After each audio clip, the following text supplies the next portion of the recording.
No dia 6 de julho de 2014, a imprensa associada veio com uma história que diz assim: manter as lojas abertas no domingo não é bom para a sociedade, diz Papa Francisco. Será que isso é mesmo verdade? Será que isto faz parte das profecias da Bíblia? Será que isto tem alguma coisa a ver com a marca da besta? Este é o nosso tópico na crise da lei dominical. O que é que você precisa de saber? 1000 anos antes de haver protestantes, já existiam leis dominicais que foram originadas no louvor pagão ao sol. Durante 1200 anos a Igreja teve poder absoluto do mundo, até à reforma dos protestantes. Homens como Martinho Lutero foram campeões de liberdade pessoal e religiosa. Milhares fugiram para a América, procurando liberdade de tiranos religiosos. Será que os protestantes e os amantes da liberdade vão lutar para manter a liberdade viva? Ou vamos entrar numa moderna Idade das Trevas? Primeiro episódio, o Apocalipse 13 explicado.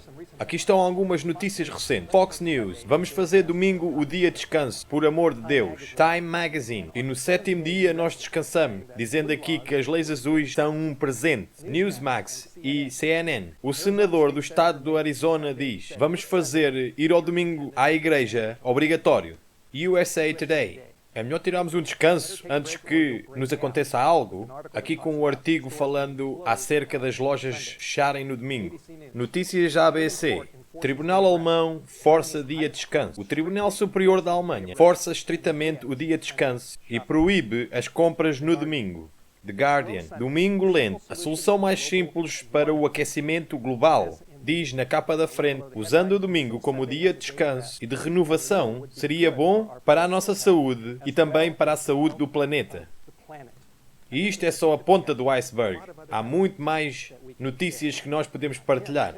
Tim Saxton, glória ao Senhor por ter-te aqui. Comigo, Deus te abençoe. Nós já fizemos programas antes juntos. Eu acho que este provavelmente é o maior que nós já fizemos. A última notícia que eu li do Guardian fala acerca do domingo como uma solução para o aquecimento global. Diz-nos acerca do Papa e da sua encíclica de 183 páginas que foi mostrada ao mundo em junho 18 de 2015. Sim, o Papa Francisco trouxe uma encíclica acerca do ambiente. Os líderes mundiais têm andado muito preocupados com o aquecimento global durante anos. E finalmente Francisco diz qualquer coisa acerca disso. E na sua encíclica ele fala acerca de trabalhar pelo bem comum de todos. E isto é uma citação, o bem comum, lembra-te disso. Mas na sua encíclica Francisco menciona que Deus deu o sábado, o 7º dia do Velho Testamento, como um dia de descanso. E ele quer trazer as pessoas de volta ao descanso. Ele lamenta na sua encíclica o quanto ocupada está a sociedade hoje em dia. E no fim, ele une isto tudo com esta citação: domingo deve ser o dia em que nós curamos o nosso relacionamento com Deus, com nós mesmos, com outros e com o mundo. E ele vem com o domingo como se fosse o dia de descanso para a sociedade moderna. Tal como no Velho Testamento se tinha o sábado, ele diz que domingo é o dia de hoje onde nós devíamos estar todos juntos. E reunirmos-nos todos no domingo, ele diz, vai-nos dar uma grande preocupação pela natureza e pelos pobres. Mas é importante nós realizarmos que este homem que fez esta encíclica é correntemente a pessoa mais popular em todo o planeta. Ele tem a conta no Twitter mais influencial e esta encíclica foi introduzida em todas as línguas à volta do mundo. É lida por todos os legisladores, pelas pessoas do governo, tal como aos leigos. Fez um grande furor. Sem dúvida fez um grande furor. Francisco tem uma agenda nesta encíclica e ele está a puxar muito forte nesta agenda em todas as nações à volta do mundo. E as pessoas, a maior parte, estão todas a juntar-se a ele, querendo puxar esta agenda para a frente, incluindo o Presidente Obama. O dia que esta encíclica veio para fora, o Presidente disse que os Estados Unidos têm que ser os primeiros a dar o exemplo para ajudar e implementar a agenda do Papa. Certo, e isso agora não nos traz ao Apocalipse 13? Sim, e isso é onde nós nos queremos focar. Vamos só ver agora superficialmente o capítulo 13 do livro do Apocalipse, para podermos entender o que é que isto tudo significa, em termos de profecia bíblica. Tim, como tu sabes, o Apocalipse, capítulo 13, versículo 1, fala acerca de uma besta. O apóstolo João diz: e eu pus-me sobre a areia do mar e vi subir do mar uma besta. Esta besta tem várias características. No verso 5 ele tem uma boca que fala grandes coisas e blasfémias. No verso 7 ele faz guerra contra os santos. A ela lhe é dado autoridade sobre toda a tribo, língua e nação. Verso 8 diz, eventualmente todos os que estão na terra vão louvar a esta besta. E o verso 3 diz que todo o mundo se maravilha e vai após a besta. Nós já estudámos muito em relação a isto. E é significativo realizar que durante centenas de anos, historiadores protestantes e líderes como Martinho Lutero, que fundou a Igreja Luterana, como John Wesley, que fundou a Igreja Metodista, Charles Spurgeon, o grande pastor batista em Londres, John Calvin, fundou a Igreja Presbiteriana, Matthew Henry, com o seu famoso comentário bíblico, sendo um dos mais respeitados comentários bíblicos do mundo. Todos estes homens, e um número sem fim de outros, interpretaram esta besta como sendo a Igreja Romana Católica, que a besta é um símbolo da Igreja de Roma. Agora, eu não acredito que eles acreditavam, e eu não acredito, eu sei que tu também não acreditas, que isto tem a ver com pessoas individuais católicas, mas sim com um sistema que durante muito tempo tem estado realmente numa guerra contra a verdade bíblica. Então nós já temos a primeira besta, que aparece no Apocalipse, capítulo 13. Então nós temos uma segunda besta, há a besta do mar e há a besta da terra. No verso 11, João escreveu, e eu vi outra besta que saía da terra, e tinha 2 chifres como os de um cordeiro, e falava como um dragão. Em Daniel 7, verso 23, a Bíblia é muito clara que uma besta representa um grande poder, uma grande nação. A Igreja Católica é uma organização política e religiosa, e aqui nós temos outra nação que sai da terra. Quando nós juntamos essas peças todas, ele vem da terra, numa área deserta, tem 2 chifres representando uma separação de poderes. Estes chifres não têm coroas, como a primeira besta tem. As coroas representam um poder de reinado. Então esta segunda besta não tem reis, mas os seus líderes são elegidos com um sistema democrático. Tem 2 chifres como um cordeiro, representando uma forma cristã amena. Assim como Jesus é chamado na Bíblia de cordeiro, mas eventualmente vai falar como um dragão. Não só isso, mas no verso 16, eventualmente vai se tornar num superpoder, onde ele causa que todos levem a marca da primeira besta.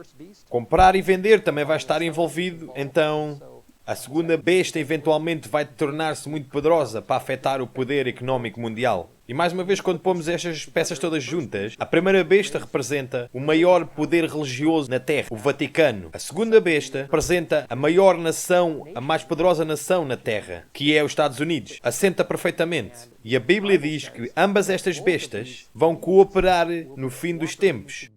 No verso 12 diz que a primeira besta vai voltar ao poder no fim dos tempos, quando a sua chaga mortal for curada, e a segunda besta vai causar que a terra e todos os que habitem nela louvem a primeira besta que a sua chaga mortal fora curada. Agora, só para vos deixar saber, nós temos estudos mais profundos acerca destas profecias. Se quiserem ver, podem subscrever-se no meu canal, onde tem lá muitos vídeos acerca do Anticristo, a besta, o homem do pecado, o filho da perdição. E mesmo no fim deste capítulo, vê-se que os 2 vão cooperar e a segunda besta, que representa a América, eventualmente vai forçar esta marca da primeira besta.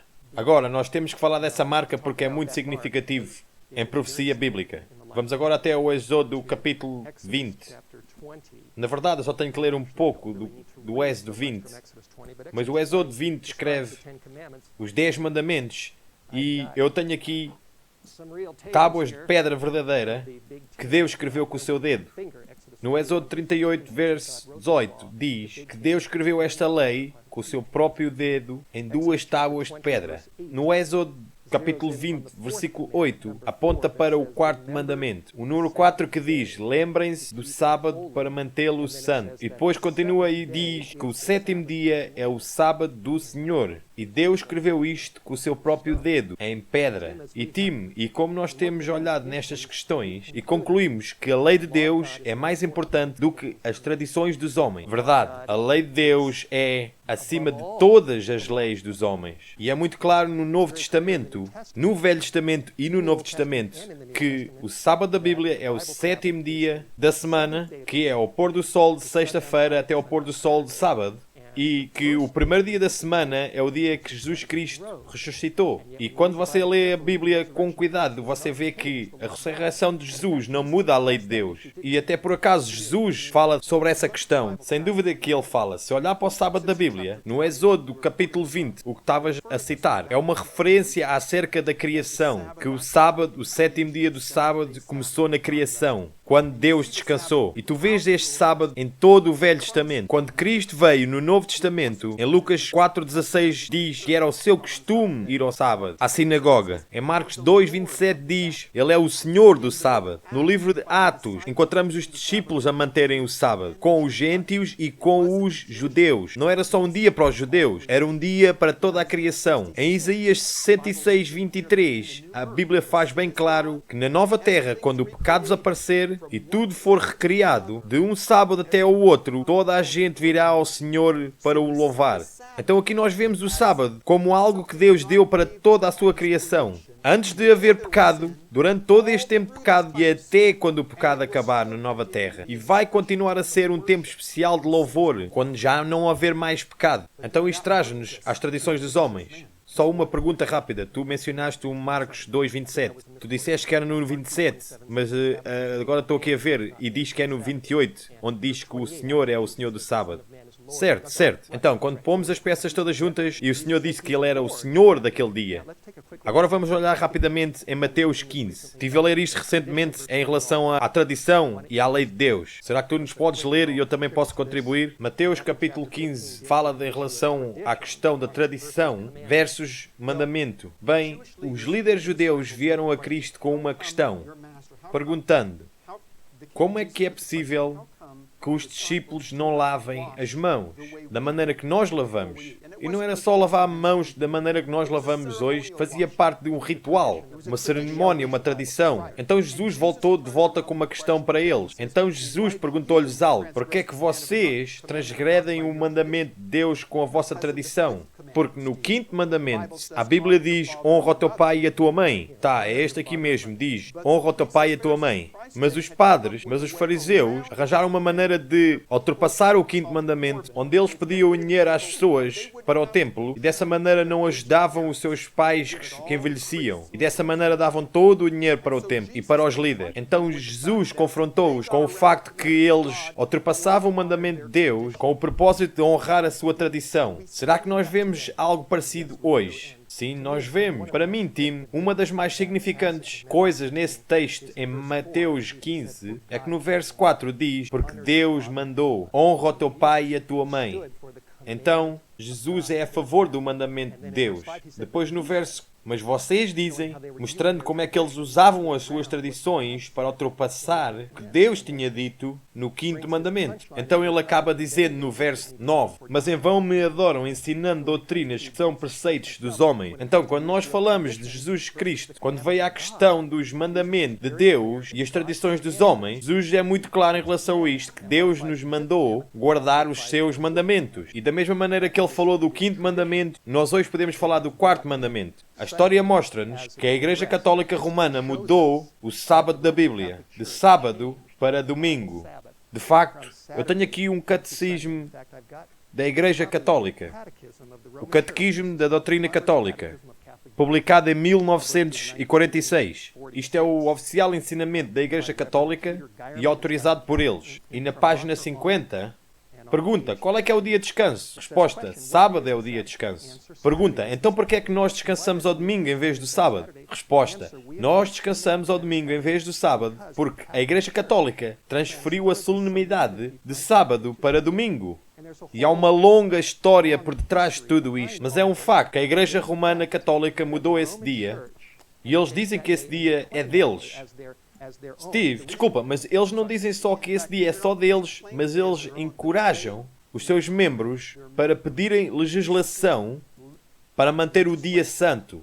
Nesse livro que acabaste de ler do Catequismo, em 2188, diz: em respeito à liberdade religiosa e ao bem comum, lembras que falámos disso antes? O bem comum de todos, o cristão deve pedir reconhecimento do domingo como feriados legais. Então a Igreja não muda só o sábado para o domingo, como eles mesmos o dizem, mas eles dizem que isto deve ser forçado a todos na sociedade. Isso é certo. A história em relação a isto é muito interessante. Nós temos um livro que explica muito bem a história do domingo. Domingo, a origem da observância na Igreja Cristã. E. J. Wagner. Este livro vai em grande detalhe, demonstra que a mudança do sábado bíblico para o domingo está conectado com a hostilidade aos judeus, número 1, comprometer-se com os pagões e o louvor ao sol, número 2. Eles racionalizaram a ideia que, bem, o Jesus Cristo ressuscitou no domingo. Então esse foi o raciocínio que eles usaram. E não é só isso. Aqui temos um depoimento de um dos mais famosos cardeais da Igreja Católica, do século XIX, um cardeal americano. E ele escreveu esta carta oficial, novembro 11, 1895, citando: claro que a Igreja Católica diz que a mudança de sábado para domingo foi o seu ato, e esse ato é uma marca da sua autoridade eclesiástica em assuntos religiosos. Eu tenho aqui uma Bíblia muito grande que alguém me deu. É uma Bíblia muito velha que pertencia a um pastor presbiteriano. E é muito interessante que na profecia do Apocalipse 13 e acerca da marca da besta, diz aqui nos comentários, e isto era o que eles costumavam acreditar, e diz o que é que a marca significa. A marca é submissão aos direitos e às cerimónias da Igreja Católica. Na mão direita significa obediência ativa ao poder papal. E nas suas testas, declarando as suas doutrinas e que a Igreja é infalível na sua autoridade. Então aqui temos a Bíblia de um pastor presbiteriano e aqui nos comentários mostra-nos a posição de todos os protestantes, que a marca da besta tem alguma coisa a ver com a submissão ao poder papal. Aqui temos um depoimento da Aliança do Dia do Senhor. Este é um artigo que saiu muito recentemente, em abril de 2015, e o título é Domingo como uma marca de unidade cristã. Nós temos um pequeno livro em relação a isto que se chama Cifrar a Marca da Besta. Temos outro pequeno livro que explica a verdade sobre o sábado, descobrindo a verdade do sábado perdido. Ambos estes livros explicam o que é que a Bíblia diz em relação ao sábado e explica como é que a Igreja Católica, proclamando ser a verdadeira Igreja, eles por acaso dizem que nós mudamos o sábado para o domingo e é uma marca da nossa autoridade em assuntos religiosos. Basicamente estão dizendo que mais ninguém podia ter feito, nós fizemos-o, e isso mostra que nós somos a Igreja verdadeira. A nossa resposta é, isso não mostra que vocês são a Igreja verdadeira, mostra que ela é a besta da profecia e que está fazendo exatamente o que é que a profecia previa. E nós sabemos, do estudo da história e do estudo da Bíblia, que eventualmente esta marca da autoridade católica vai ser forçada por todo o mundo. Tenho aqui outro livro que se chama A História de 3 séculos e meio de batalhas sobre a lei dominical na América, escrito por Warren Jones. Mas isto é um facto, que o domingo tem sido forçado durante toda a história. Começou com o Imperador Constantino em 321 AD. O domingo tem sido enforçado na história da Europa de várias maneiras durante a história. No Reino Unido também foi enforçado leis dominicais e também nas colónias na América, no princípio, havia leis de domingo e a profecia prevê que em algum ponto, e nós podemos ver tudo a ser preparado mesmo agora, para que o domingo seja forçado como uma suposta solução a uma crise global sobre a Terra, a mudança do clima, aquecimento global, corte de emissões e muitas outras coisas. Mas realmente isto vai ser uma solução muito enganosa para esta crise global e está a tornar-se na profecia da marca da besta. Isso é um raciocínio muito falível. E eu acho que tu já falaste nas 3 falhas, na maneira que as pessoas pensam para trazer isto.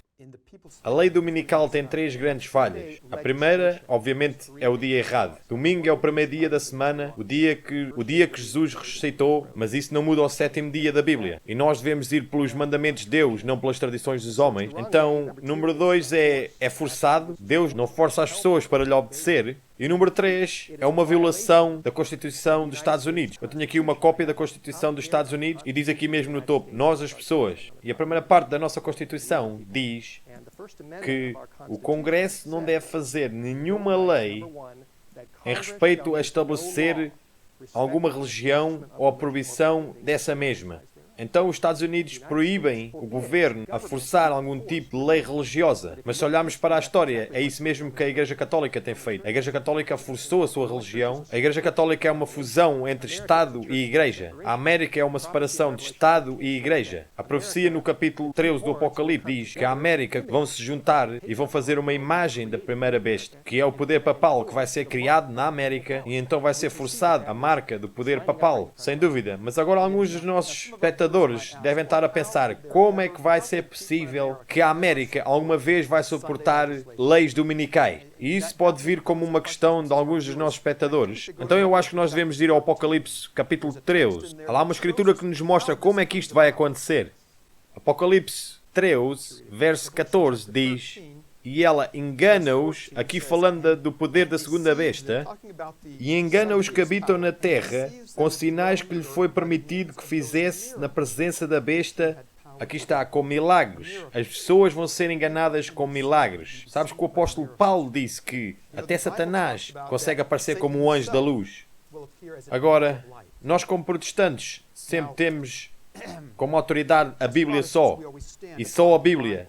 Nós julgamos tudo pelo que a Bíblia diz, mas o mundo onde nós vivemos tem-se afastado muito da Bíblia, tanto que quando os milagres aparecerem, quando anjos aparecem, quando pessoas que já morreram aparecem, dizem coisas e fazem milagres, mas esses milagres não estão de acordo com a palavra de Deus, há mais probabilidades das pessoas seguirem os milagres em vez da palavra de Deus, se eles não estiverem enraizados no que a palavra diz. Deixa só me dizer que essas pessoas que morrem e vêm não são as pessoas, não são os familiares queridos que as pessoas pensam, mas são espíritos de demónios enganosos. Espíritos de demónios que vêm para enganar as pessoas conforme esta crise vai desenvolvendo, para ir em favor a esta lei dominical. E aqui temos outra escritura no Apocalipse 19, versículo 20, e diz que diante dela fizeram os sinais com que enganou os que receberam o sinal da besta. Então isto diz-nos que há uma crise que continua a desenvolver no planeta Terra, que nós vamos ver alguns milagres que vão vir de demónios para enganar as pessoas, para convencê-los que domingo realmente é o dia sagrado. Não guardares o domingo, estás a ir contra o bem comum, estás a ir contra o que é o melhor para o planeta, estás a ir contra Deus, mas a realidade é que esses fantasmas demónios estão a mentir. Sabes que há uma história interessante há uns anos atrás, no estado de Oregon, em que algumas mulheres se envolveram com anjos e elas seguiam o que esses anjos diziam, até que um dia esses anjos lhe disseram que elas deviam de ir e matar alguém, cometer assassinato. E, infelizmente, estas senhoras foram e fizeram isso e foram presas e aprisionadas. E elas estavam a seguir os anjos errados, anjos enganosos. Se alguma vez algo for contra a palavra de Deus, mesmo que seja um anjo vindo do céu, ou alguém que pareça com alguém que tenha morrido, um parente teu, e diga, este é o caminho, não será o caminho se for contra a palavra de Deus. E os milagres que os anjos vão ser capazes de fazer vai ser para convencer as pessoas em relação ao dia falsificado. Tudo o que Deus faz, Satanás tem uma falsificação. Domingo é um dia de falsificação. Isso é verdade. E os milagres vão ser feitos para suportar isso. Isso é verdade. Agora vamos para o julgamento. Temos ainda um bocado de tempo. Vamos a Oséias 4, versículo 2. E aqui há uma controvérsia entre Deus e as pessoas que viviam na terra, onde essas pessoas só mentiam, matavam, furtavam, adulteravam, e as pessoas estavam a quebrar a lei de Deus. E diz que a terra se lamentará. Então todas estas calamidades que acontecem hoje em dia vão ser atribuídas a Deus, porque não se mantém o dia de domingo. Mas a Bíblia diz que os julgamentos e as calamidades vão vir porque a humanidade tem quebrado os 10 mandamentos de Deus. E quando vemos Isaías 24:5 diz, na verdade a terra está contaminada por causa dos seus moradores, por quando transgridem as leis, mudam os estatutos e quebram a aliança eterna. Fala-nos acerca de julgamentos. Nós temos que avisar as pessoas que vêm vir sobre as cidades. Absolutamente.